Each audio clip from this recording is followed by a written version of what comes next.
안녕하세요 여러분. 행복한 태교 이야기 최선희 박사입니다. 오늘은 5번째로 태아가 소리를 구별해요입니다. 태아의 운동과 감각기관의 발달에 대해서 한번 알아보려고 하는데요. 우선 태아의 움직임을 관찰한 결과를 보면 태아는 임시 8주에 이미 목과 상체의 굴절 운동이 가능하다고 합니다.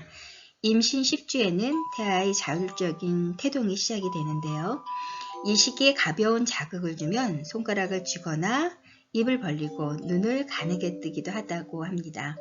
임신 4개월에는 손가락을 완전히 쥘 수 있고요. 양수를 꿀꺽꿀꺽 삼키는 운동이 시작된다고 합니다. 특히 호흡기관이 급격히 발달하고요. 임신 6개월이 되면 신생아처럼 입으로 손가락을 빠는 흡철 반사라고 하는 현상도 나타난다고 합니다. 이러한 모든 현상들을 초음파 검사로 확인되는 동작들인데요. 이러한 움직임의 발달과 더불어서 태아의 감각 기능도 눈부시게 빨리 발달하게 된다다고 하는데요. 우선 소리에 대한 반응을 보면은 임신 20주에 귀의 해부학적인 구성이 이루어진 후 임신 24주부터는 태아는 자궁 안에서도 외부의 소리를 모두 알아듣는다고 합니다. 그렇다면 여러분, 태아에게 소리는 어떻게 전달이 될까요? 태아에게 외부의 음악이 전달되는 경로는 어른에서와 마찬가지로 2가지로 생각되는데요. 아직 확실한 결론은 없지만 2가지라는 것은 청각 경로와 진동 경로라고 합니다. 청각 경로는 외부의 음향을 귀를 통하여 듣게 되는 것이고요. 진동 경로는 소리의 진동을 느낀 후 뇌를 통하여 그 느낌이 전달되는 것을 말하고 있습니다. 태아에게 소리가 어떻게 전달되는가에 대해서는 그동안 의학계에서도 상당히 궁금한 것 중에 하나라고 보시면 될 텐데요.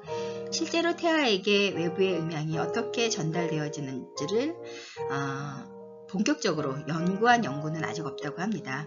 그러나 문해아는 이러한 연구의 좋은 대상이 되기도 하는데요. 문해아란 말 그대로 선천적으로 뇌가 없는 기형태아인데 이 경우에 소리를 전달하는 경로인 청각 경로와 진동 경로에 대한 연구를 실시하기 좋은 대상이라고 합니다. 실제로 문해아를 임신한 6명의 임신부에게 이러한 조사를 시행한 적이 있는데요. 임신부들은 임신 18주에서 30주 사이의 산모들이었는데 이들을 대상으로 일정한 음악을 준 다음에 그 소리를 어떤 경로로 느끼는지 조사했다고 합니다. 그 결과 태아도 성인들과 마찬가지로 청각 경로로 진동 경로 2가지를 모두 사용하고 있었는데요. 만삭 임신 시에는 청각 경로가 진동 경로보다 다소 우세한 것으로 나타났다고 합니다. 이러한 결과는 태아는 이미 자궁 내에서 들을 수 있는 청각 기능이 있을 뿐만 아니라 그 소리를 듣는 경로도 이미 태어난 후에 신생아와 같은 작용을 한다는 것을 말해주고 있습니다. 이 연구 결과는 1991년도에 독일에서 발간된 주산지 의학회에 게시된 것이라고 합니다. 태아는 소리의 종류도 구별할 수 있을까요? 이에 대해서는 소아과 전문의들의 연구한 다음과 같은 결과가 있는데요.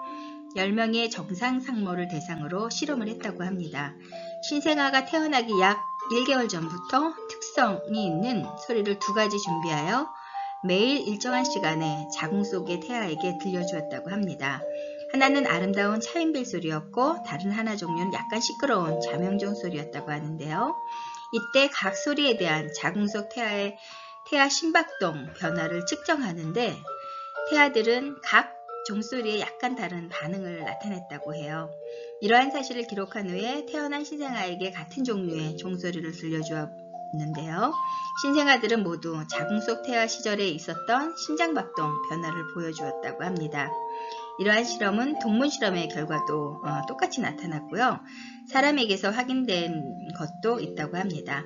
즉 신생아들은 자궁 안에 태아 시절에 들었던 소리의 종류를 태어난 후에도 기억한다는 것이죠. 적어도 임신 5 내지 6개월 이후에는 태아는 모든 것을 들을 수 있고 소리를 구별할 수 있는 능력이 있다는 것을 알게 된 겁니다. 들을 수 있다는 것은 뇌의 기능이 있다는 것이고 뇌의 기능이 있다는 것은 당연히 기억할 수 있다는 뜻입니다. 태아가 엄마의 목소리를 기억한다는 연구 결과는 지극히도 당연한 것이고요. 이제는 이러한 연구를 하는 학자들도 별로 없다고 합니다. 너무나 당연한 결과이기 때문인데요. 엄마의 목소리뿐만 아니라 태아는 시끄러운 소리, 그리고 불쾌한 소리, 짜증나는 소리들을 모두 구별하는 능력이 있다고 결론이 지어졌습니다. 우리 전통토익의 가르침 중에는 일관성 있게 산모들의 시끄러운 곳에 가면 안 된다는 규절이 있습니다. 시끄러운 곳에서 우선 올바른 태교를 할 수 없다는 거고요. 더욱이 태아가 시끄러움 속에 익숙해져서는 안 된다는 겁니다. 이것은 옛날부터 태아들도 들을 수 있다는 가정하에서 시작된 참으로 과학적인 태교 중의 하나인데요. 우리나라 전통 태교는 이렇게 과학적으로 태교를 이야기했다는 겁니다. 그 옛날에. 그래서 여러분 우리가 태아가 소리를 구별해요 라는 이야기를 했는데 엄마가 느끼는 거 태아가 그대로 느낄 수 있기 때문에 임산부의 행복한 육아 태중생활 굉장히 중요하고요. 그 태중생활을 통해서 우리 태아도 행복해질 수 있다는 겁니다. 오늘은 여러분에게 행복한 태교 이야기 5번째 태아가 소리를 구별해요 라는 것을 여러분들에게 들려드렸습니다. 여러분 아기와 우리 임산부가 행복하게 출산을 하는 그날까지 여러분들 응원하겠습니다. 최선희 박사였습니다. 안녕히 계세요.